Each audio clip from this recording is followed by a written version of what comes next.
kanina, nandyan na. Hindi siya lumabas. Kasi nakita niya to.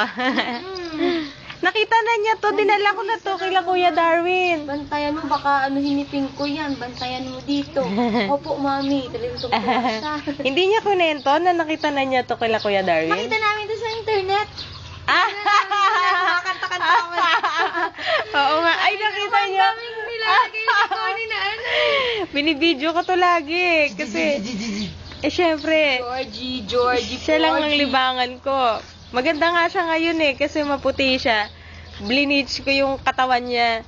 Ay, bakit ano mang kulay nito? Kasi, hindi puti, pero dahil sira ulo tong aso na to, yung inuupuan niya, yung ihi niya, tapos makulit, tapos gulong na gulong sa mga madudumi.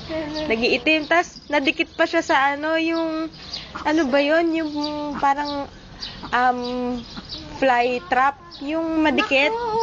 Nadikit siya sa ganun, sa kalikutan niya. Ano yung mga balahibo niya? Ayan meron pa hanggang ngayon. Ayan Georgie! Ang cute niya. Ayan yung nasa leeg niya, tarantado yan Ginupit ko na yung iba, buti natanggal na yung iba. Kahol nga siya ng kahol. Sabi ko, siya wag mo kasi sleep pa si tita mo tsaka si lolo mo. Ang ingay niya, kasi ginanon ko siya kanina, tapos umakyat ako. Ganun siya sa akin. Gusto niya siguro makipaglaro. Oo, makulit to. Gusto laro ng laro. Wala naman yung nose mo. Pangit to dati balag siya.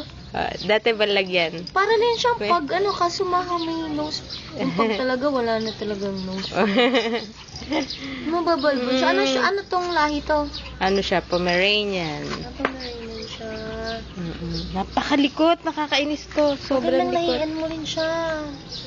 Oo. Pero iwanan ko na siya sa kabanatuan. Bakit? Ang ingay-ingay na kasi sa building namin. Nagreklamo yung mga kapitbahay ko. Ang ingay sa gabi, tarantado. Tsaka mag-isa lang. Tsaka bawal talaga siya. Kinausap ko lang yung caretaker. Sabi ko, sige no, payagan mo naman ako. Wala akong kasama sa bahay. Sabi ko. Ay, oo nga pala. O sige na nga. Tapos nung nakita nila, maliit lang siya. Dito man-tuma, sabi, wow, sige, hindi naman yan mag-iingay. Maliit pa pala talaga noon. Maliit pa siya noon. Lumaki na. Kasi laki lang siya ng sapatos ko noon Ngayon medyo lumaki na. Nakita namin dun sa pinakita ni Tito Darwin. Nakita niya. Madami siyang video.